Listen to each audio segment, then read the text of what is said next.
Welcome to Parallax by Ankur Kalra, a podcast produced by Radcliffe Cardiology to bring you a new angle of all things cardiology and the best from the US Cardiology Review.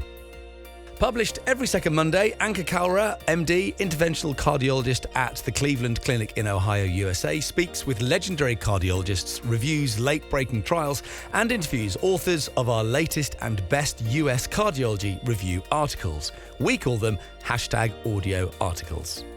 Parallax is the effect whereby the position or direction of an object appears to differ when viewed from different positions. So this podcast is your fix of reliable updates on all things cardiology by someone from a non-traditional background who is always looking at the industry from a new angle. Now, here's your host, Ankur Kalra, MD. Hello, everyone. Welcome to another episode of Parallax. This is a very special episode. I think it's for the first time we have three guests all together in a show. And, for the supporters of women in medicine, this is an all-women show. So I happen to be the only man, so I'm the odd one out. But I have the honor of having with me Drs. Morse, Eberly, and Butt on the show. I'm going to introduce each one of them. So Michelle Morse is assistant professor of medicine at Harvard Medical School, my alma mater, and she is the founding co-director of EqualHealth. Lauren Eberly is a cardiology fellow at University of Pennsylvania. Lauren, I've actually lived in Philadelphia for 3 years when I was doing my internal medicine residency at Cooper University Hospital in Camden, New Jersey. And we have Arti Butt. Dr. Butt is assistant professor of medicine at University of Minnesota Medical School. So Arti, I've actually lived in Minneapolis for 3 years when I did my cardiology fellowship in the Twin Cities at Hennepin and at Abbott Northwestern Hospital. So, with that introduction, I've actually lived in all three of your respective cities, Boston, Philadelphia, and Minneapolis. Nice. So with that, welcome on the show and thank you for your time. Thank you for having us. Yeah, thank you. Thrilled to be here. I'm going to start by asking each one of you your career path. Michelle, why don't we start with you? Sure. Yeah, no, happy to start. And I'll be brief. My path in this work has taken lots and lots of twists and turns, but I think the most important place to start is growing up in West Philadelphia and going to public schools in Philly my whole life, where my dad being a funeral home director in West Philly and my mom being a public school teacher, that childhood experience made inequity obvious to me from a very young age.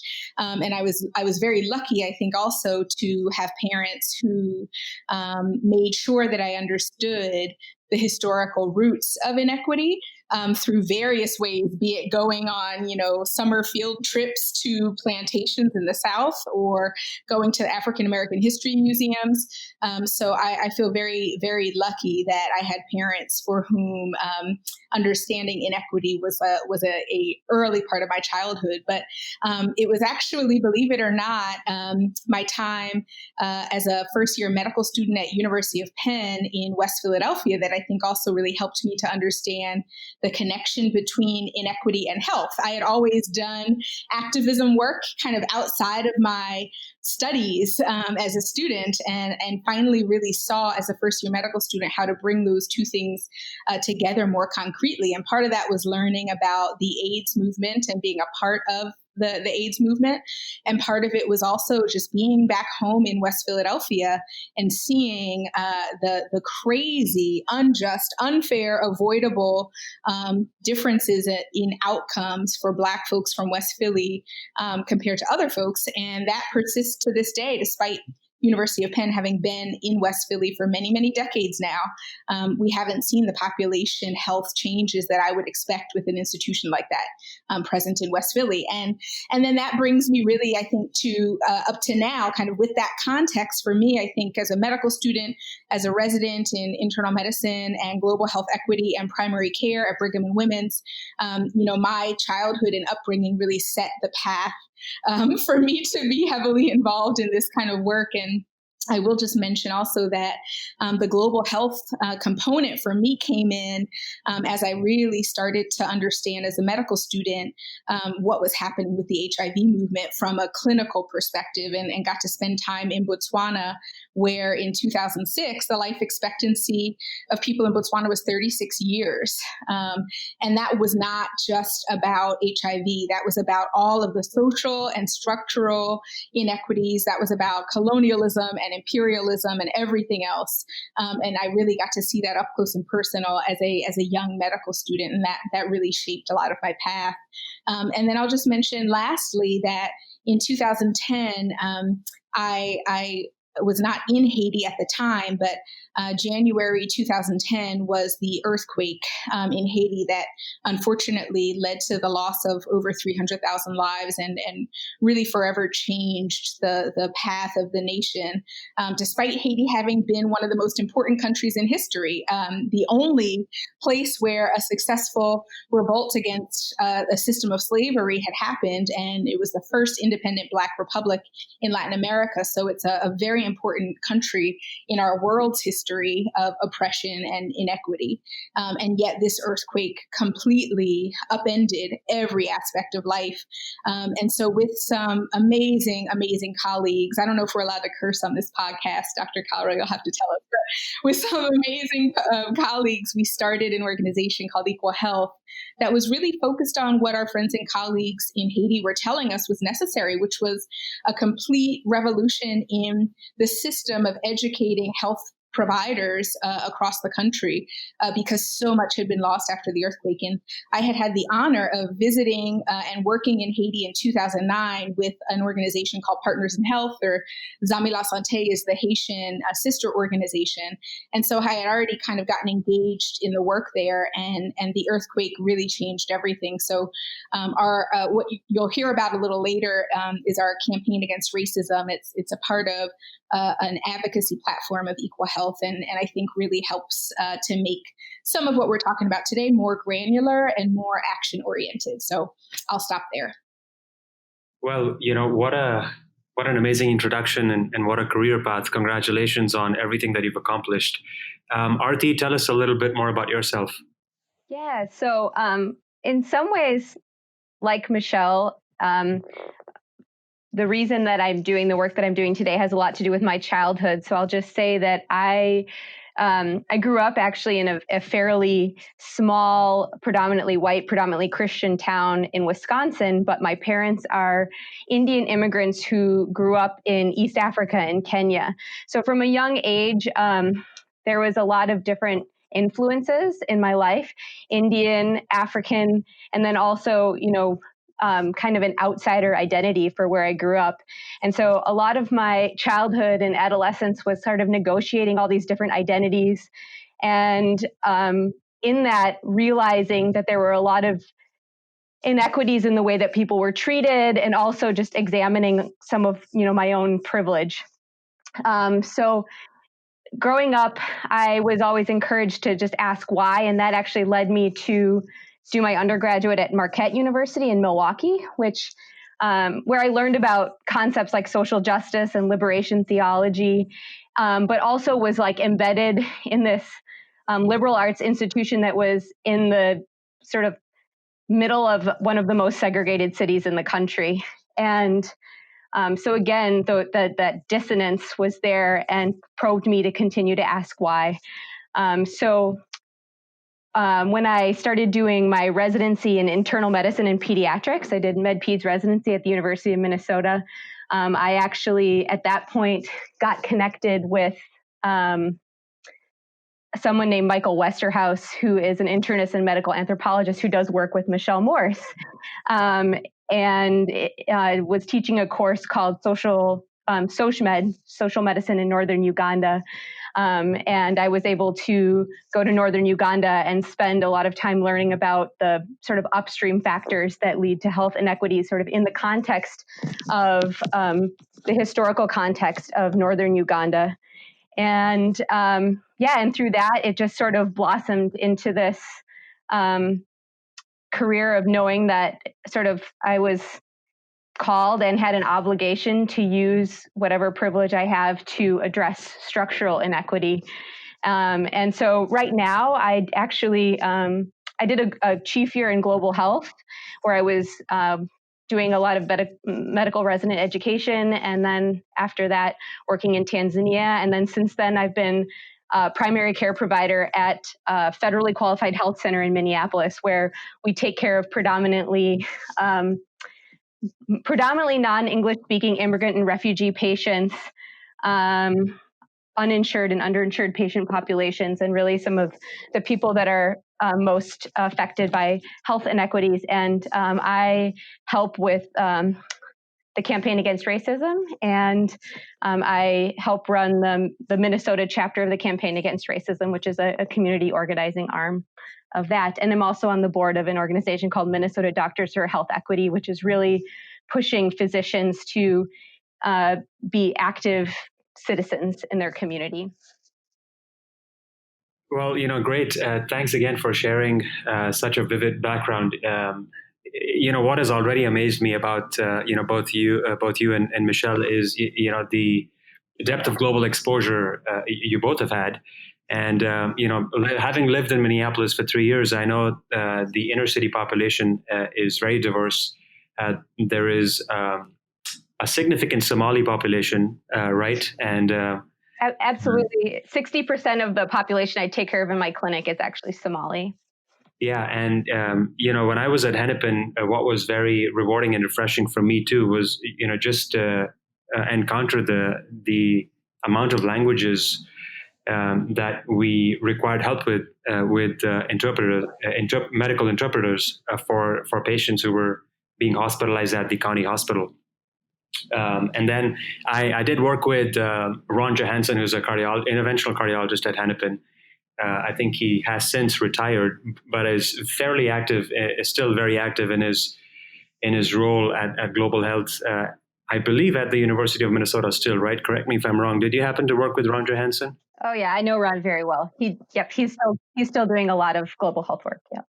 Yeah. So when you run into him next, say hello and greetings and regards. Lauren, tell us a bit more about yourself. Yeah, great. I think similar to both others, that I think my childhood as well as my global health experience have really had a big impact on my career decisions and my path. So I grew up actually in New Mexico, initially in Santa Fe and then Albuquerque, where I think similarly, just early on, the effects of poverty on health were very apparent. And so, very early on, I was interested in either a career in public health or global health. And during undergraduate, actually spent quite a bit of time after graduation living in rural Guatemala, working primarily in the maternal and fetal medicine field. But that's when I decided to become a doctor, given just an incredible need that I saw there.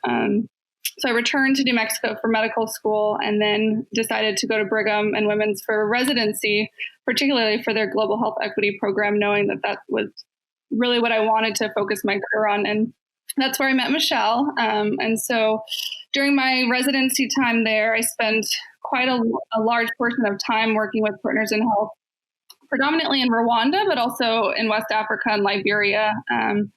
And worked on a multitude of projects to improve health equity and focusing on health system strengthening for really the most vulnerable populations. And it's actually abroad is where I fell in love with cardiology, given just an incredible amount of cardiovascular disease burden that I saw that was actually unexpected prior to going there. And, similar to as Michelle mentioned, I think as I came back, I'd go abroad for a few months and then would come back to Boston and found a lot of the same issues and a lot of unjust inequities that were so pervasive, and the structural racism was so pervasive. And so I think more recently I've really focused on taking some of those lessons and tools learned abroad to focus more on combating and dismantling structural inequities here in the US. So I'm hoping to be a general cardiologist with focus on improving health equity, particularly in cardiology and cardiovascular care, where I think it's needed everywhere, but particularly I think in this field, and remain active in the campaign against racism with Michelle and our team. Well, great. Thank you for that introduction. I think we should just dive right in because I really am curious to learn more about this. We obviously, all of us have seen it, maybe felt it subtly, but I think I'm intrigued by all the three of you having taken this as a career path and focusing on both the clinical as well as the research, as well as the healthcare delivery aspects of, racism in healthcare. So, Michelle, why don't I start with you? And maybe this is a good time to bring up the manuscript that you all worked on and published.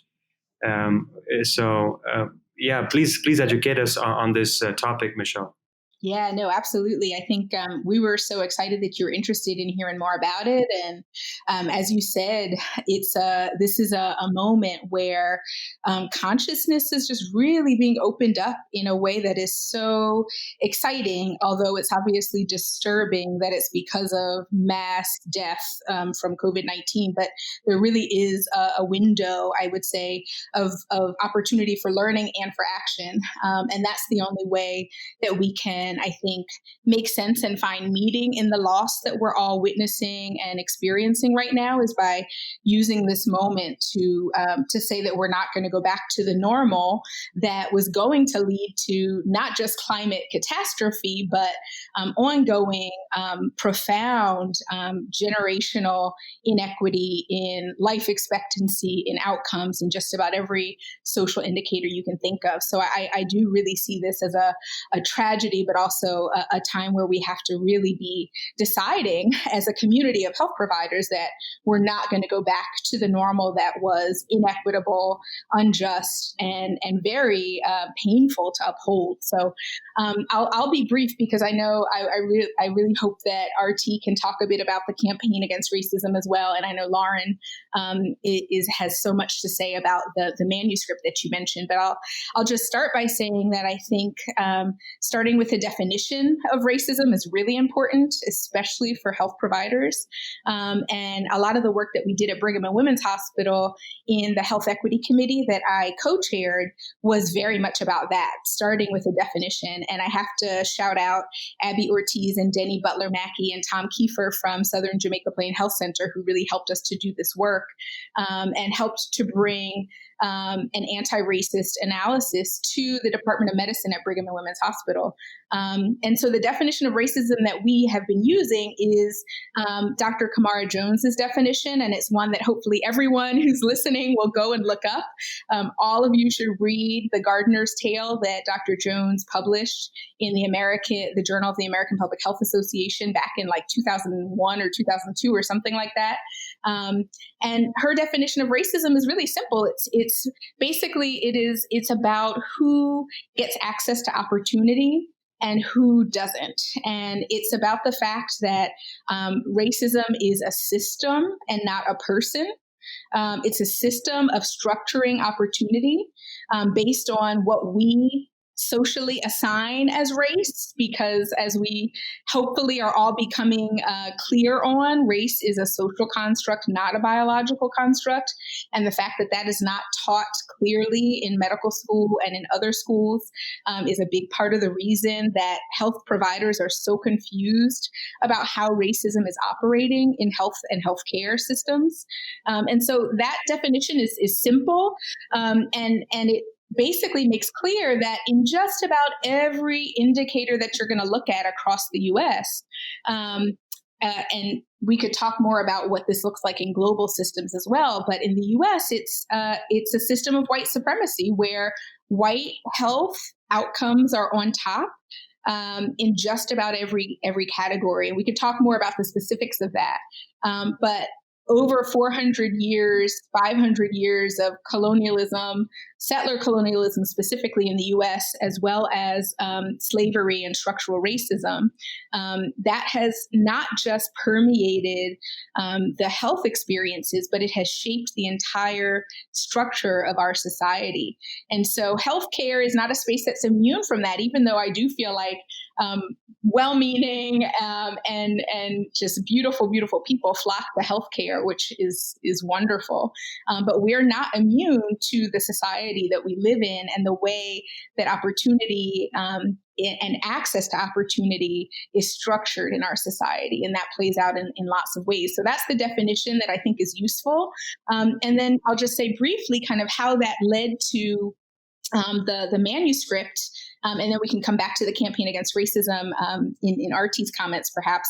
But the manuscript that we put out just last fall is basically the result of a few years of work. A lot of what was happening at the time when our Health Equity Committee was started was the early beginnings of the movement for Black Lives, the Black Lives Matter movement. And what we started to see, I was an assistant program director at the time in our internal medicine residency. And the residents in our program were saying, we have to respond to this. The Black Lives Matter movement is happening inside our institution too. It's not just happening out there in society. And what are we going to do about it? And thank God they asked those questions, because that spurred a whole new conversation within our institution.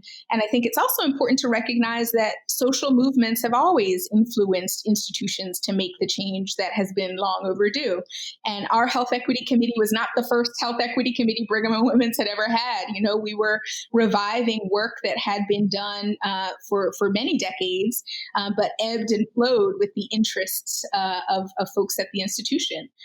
So when that call to action really came from residents, the Health Equity Committee that I co-chaired really said, well, we need to show how racism at a structural level is happening within our institution, within our own walls, and not just out there in the streets. It's happening in here too.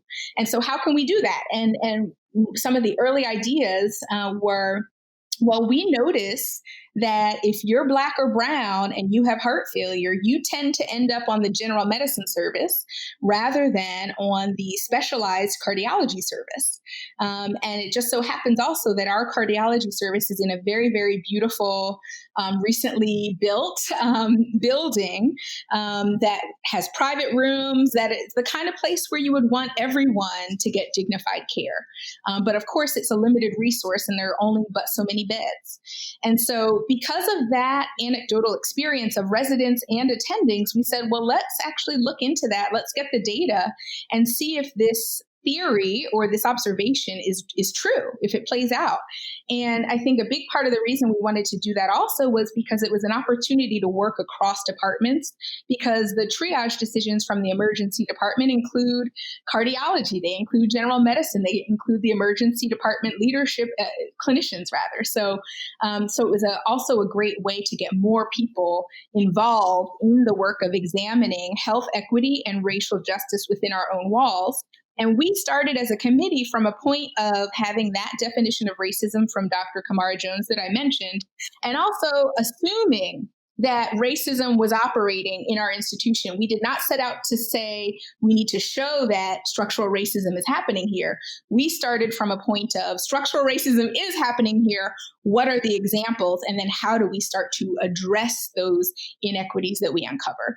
So I'll just pass it over to Lauren to talk maybe a little bit more about what the study findings were. Yes, Lauren, why don't you share what these study findings were? And, just at the outset, I mean, just the sheer idea of examining and investigating and scientifically reporting this subject is just fascinating to me. So just congratulations for, pushing the envelope. And, Lauren, why don't you tell us what you found? Yeah, I think, as Michelle mentioned, for our work, for kind of our guiding methodology, we've really leaned on and utilized the public health critical race praxis approach. And, I encourage people to look more into that as well. But just as Michelle said, we started from a point which is kind of grounded in that methodology that this racism is pervasive and it's everywhere. And so we will find it. And I think that's just important to note, because I think there's a lot of discomfort with these topics in academic centers. So if we start from a point saying that it's everywhere, it's pervasive, but to really combat it, we have to be comfortable, we have to be race conscious, and we have to ask ourselves, how does racism operate here? and constantly, day by day, say, how is racism operating in my contemporary context? And so I think this study is just a beautiful example of house staff doing just that. We as house staff and clinicians have a really unique vantage point where day in, day out, we're witnessing firsthand systemic inequities and their effects. So as house staff, we'd work on both the cardiology and the medicine service, and it became readily apparent, just as Michelle mentioned, that our Black and Latinx patients with heart failure were not getting admitted to cardiology for their care, but rather to general medicine. So what we did is we took we did a retrospective chart review of all heart failure patients that were admitted to either the general medicine service or the cardiology service. And these are patients who were self-referred to the emergency department over a 10-year period, and evaluated admission service by race, as well as different outcomes, which included 30-day readmissions. And then we developed multivariate models with the outcome being admission to cardiology service to really understand if race is associated with differential admission service. And, we adjusted for numerous potential demographic and clinical confounders, which I say numerous because there are numerous, because I think as we moved through this process and people, do have discomfort in accepting the presence of structural racism, there is a propensity for people to want to, add more confounders or say it could be this, it could be this. But we did a really thorough inclusion of numerous different confounders, including, having seen a cardiologist at our institution within the past 12 months, insurance status, a long list of comorbidities, language, area deprivation index is what we used as our marker of socioeconomic status. And what we found is of over 3,000 admissions, of just about 2,000 unique patients, the majority of which were white, that Black race and Latinx ethnicity were independently associated with lower odds of admission to cardiology or heart failure exacerbation care. So Black patients, Black race was independently associated with a 9% lower rate of admission to cardiology, and Latinx ethnicity with about a 17% lower odds. And what was interesting in this work is by using this racial justice lens, we also discovered other inequities by age and gender. So we found that older patients, those greater than 75, were less likely to be admitted to cardiology for heart failure care, as well as female patients. And it mattered for our cohort as well, because we found that while Black and Latinx race and ethnicity were not associated with increased readmissions, admission to cardiology was associated with much lower readmission rates and higher rates of cardiology follow-up. So we felt like taking this together that, really these findings are evidence that racial inequities and admission patterns, may contribute to the well-documented inequities in heart failure readmissions and outcomes in the U.S. And so I think what's important to note as well is that if you just took this at face value and from the beginning and said, Black and Latinx patients have higher readmission rates, the tendency in our kind of research culture has been to attribute effects to race rather than racism, and not really take a step back and look at the systemic drivers and the underlying root causes. And so in this case, by really diving deep and looking at the structural factors, we found that it's really driven, these readmission patterns are really driven by differential admission services. And so I think it was a great example of the house staff really coming together and saying, we want to combat and dismantle some of these inequities that are present in our institution. And if I can just add one highlight to that, because and Lauren described it so beautifully and was the one of the two lead authors on the study. But I just think it's so critical, again, that we recognize that the inequity, the racial inequities we see in outcomes like readmission, are assumed to be some moral or biological failing of people of color. And this study is one of many more that shows actually this is about the racialized structuring of access to opportunity and goods of society by race. And that is the definition of structural racism, as I mentioned, from Kamara Jones. And it is demonstrated by the fact that Black and Latinx patients in this study did not have access to the specialized cardiology care. And I'm a hospitalist myself at Brigham and Women's. And so our general medicine service, I love it to death. It's where it's come one, come all, but we don't have the same follow-up nurse practitioner services and medication management services and all the other services that come with being discharged from a cardiology service as opposed to a general medicine service. And that's a whole nother conversation. But I just think that point about blaming the victim in a lot of cases in medicine and how we conceptualize racial inequities is really, really important to emphasize. Yes, no, thank you for the description, Lauren, and, thanks for chiming in, Michelle. What has really fascinated me and struck me is the nuance with which you have brought this, topic to the fore. I would admit, I don't think I ever have thought about this from a structural organizational standpoint, but, clearly the manuscript sort of unraveled that concept. Right. And I'll have Aarti chime in, for just as a follow up to the work that you've done, and also to what she is doing, on the ground. But a follow up question, Lauren, is: have you since the publication of this manuscript? I mean, I'm sure there's follow up work that is happening and occurring, and you would capture to decipher more data, but is there a plan? So first of all, what interventions were done to make a change with regard to what you found? Yeah, we actually have two large implementation projects that are on the ground, and one is actually in the second phase. So one of those projects is targeting more the triage decision itself, which occurs in the emergency department. And so that project has just concluded data gathering, which included provider surveys of every provider involved with every heart failure admission to better understand why the admission service assignment was made. And from that data, there's been ongoing focus groups, anti-racism training of all providers involved in the triage process, with the plan to take that to formalize a more objective admission guideline criteria to try to mitigate some of the provider bias.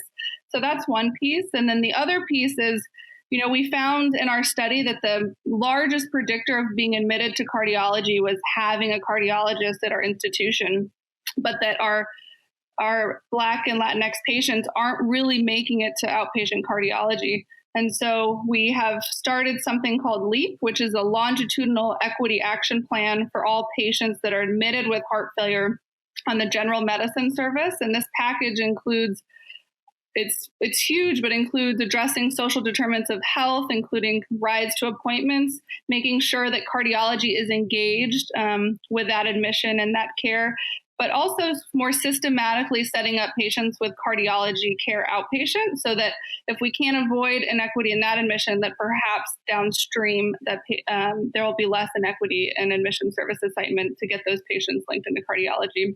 So those are both in process now. We're starting to collect, some of the first data after, a few months or so. So it'll be interesting to see how we can try to mitigate these inequities that we've seen.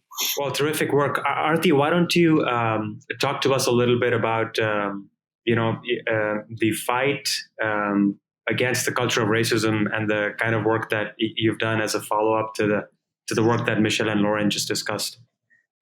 Absolutely. Well, Michelle and I work really closely in the campaign. So Michelle, please chime in as well. One thing I wanted to add before, it's really inspiring, Michelle and Lauren, to hear about the studies that you're doing. And I feel like one of the things that it really highlights to me is the importance of everyone having this ability to the structural racism analysis and health equity analysis. And that whenever you're building a new system or doing basically making any type of change in an institution, to first approach it from that lens of equity and structural racism. So I think I just think about that too, with like the big pushes towards telehealth, and how are we going to ensure equity and in access and other areas of equity around telehealth as well. But I'll move on and talk about the campaign against racism. So Michelle had mentioned Dr. Kamara Jones, and Dr. Kamara Jones has been a mentor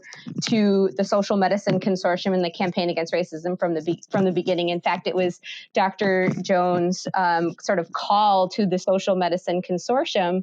I believe it was back in 2016 now, to start this global campaign against racism. And so it really started with, groups of folks from all over the world who understood that there are some major structural and oppressive forces leading to health inequities, and to figure out how can we actually take action on that. So a lot of people were starting to understand these concepts, but then what do we do? How do we move forward? How do we dismantle these systems and create the change that we want to see? And so the campaign against racism was sort of formed. And I'll just read the goal of the campaign. This global campaign is to dismantle structural racism and its effects on health around the world, because racism kills, by supporting local actions, efforts, and networks which aim to improve the health and lives of those most affected by racism. So between July of 2018 and September of 2019, we now have 23 chapters of the campaign across 10 countries. We do a lot of intensive anti-racism work, community organizing, training, and really really all work together to lift up the local actions that people are doing all around the world. We have chapters in Haiti, Uganda, Rwanda, Zimbabwe, Palestine, Mexico, and at least 12 chapters in the United States, plus Navajo Nation in Washington, D.C. We have something like 250 active members and 1,500 health professionals and allies that are engaged. And that was just in the first year. And so there's all sorts of different types of things that people are working on. I can just speak to one thing that the Minnesota chapter, we are really working on the intersection of housing, racism, and health. So understanding that obviously you can't be healthy if you don't have safe and stable housing, and taking that deeper into sort of what are the structures of racism that lead to housing inequity. For instance, in Minnesota, there was a group called Mapping Prejudice who really looked at, in Hennepin County, Minnesota, they looked at deeds for houses and found that almost every deed had something called a racial covenant in it, which was a very, very explicitly made statement that would say something like, you have to be of the quote unquote Caucasian race to be able to lease this property or to have a mortgage in this area. And then really linking that to how it then how did that then lead to more sort of structurally racist housing policies, things like redlining that led to residential segregation that now lead to the fact that while the African-American population in Minnesota is something like 5%, 40% of homeless individuals in Minnesota, which is highly concentrated in the metro area, are African-American, and almost 38% are Indigenous folks, Native Indian American people. And so these are like real structural policies that then have led to homelessness, which leads to an increasing risk for a multitude of the chronic health conditions like diabetes, hypertension, chronic stress leading to PTSD, mental health issues, and early and premature death. So really, really organizing and really working with other community organizations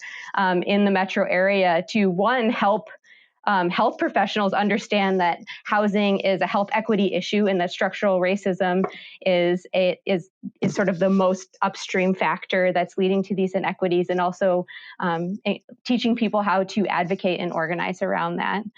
I'll add that, the sort of second phase of the campaign has been to add on a critique of capitalism, because as we know, structural racism and racial capitalism are completely intertwined. They work together to create the systems of oppression that lead to health inequities.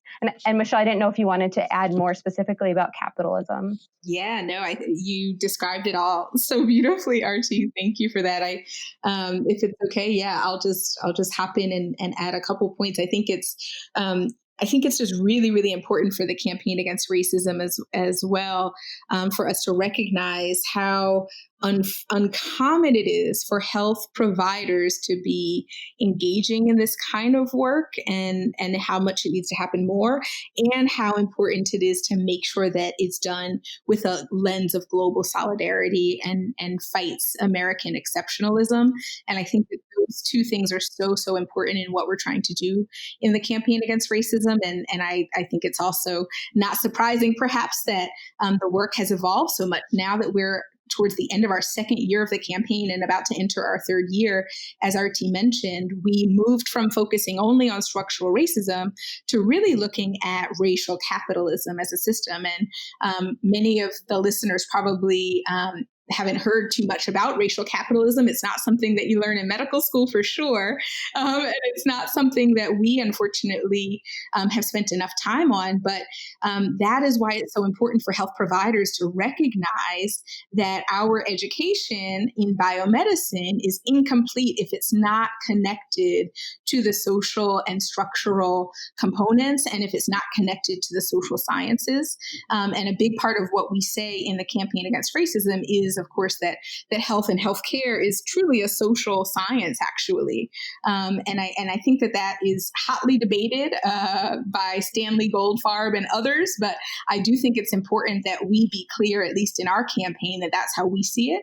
And that's what I think gives us more legitimacy to start to think about the social determinants of health and the structural determinants of health, is by extending our biomedical training beyond and into some of these other disciplines. And that's certainly what we've tried to do in the campaign against racism. And it's why racial capitalism has become a central theory for our work and a guiding framework for how we act together. And racial capitalism is a concept or a theory developed by Cedric Robinson.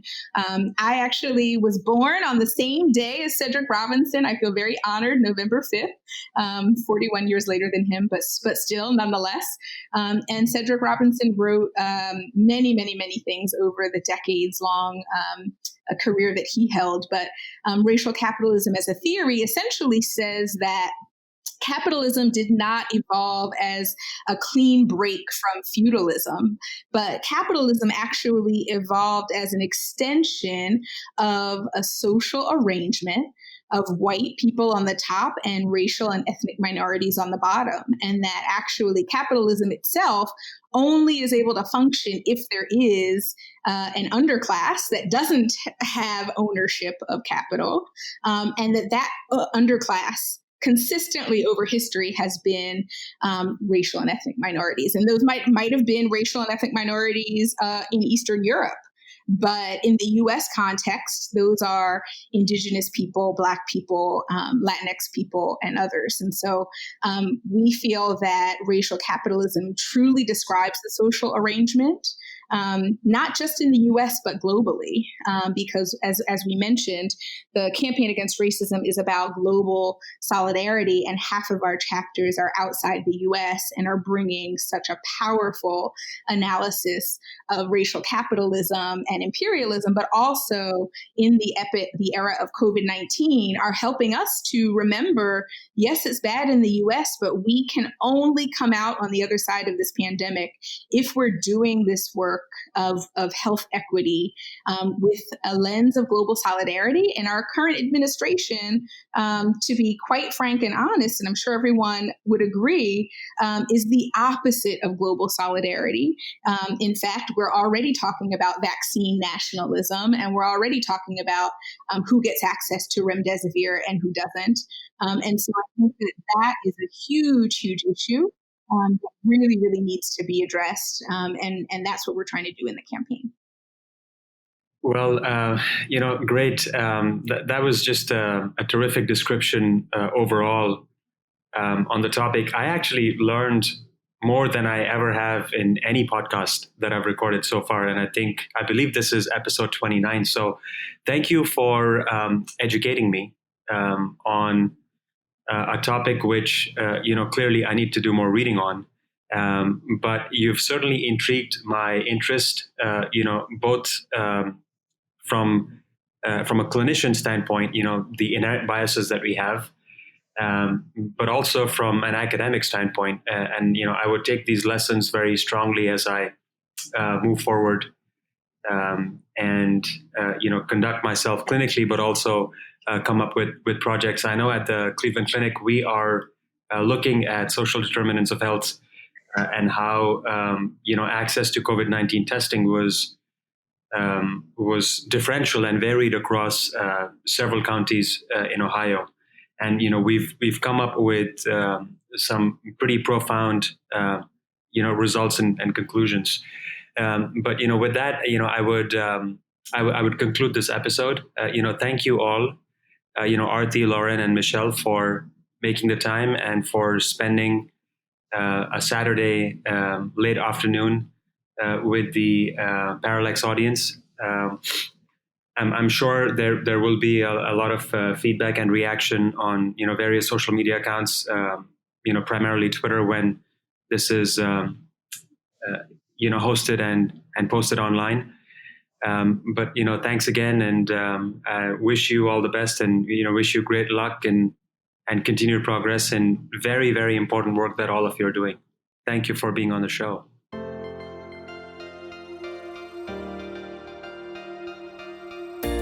Welcome to Parallax by Ankur Kalra, a podcast produced by Radcliffe Cardiology to bring you a new angle of all things cardiology and the best from the US Cardiology Review.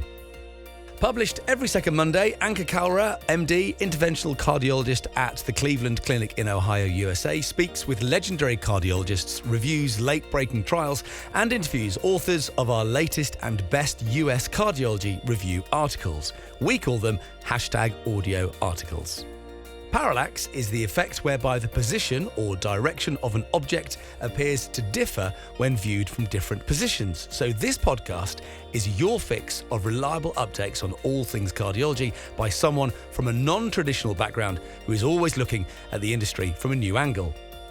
Now, here's your host, Ankur Kalra, MD.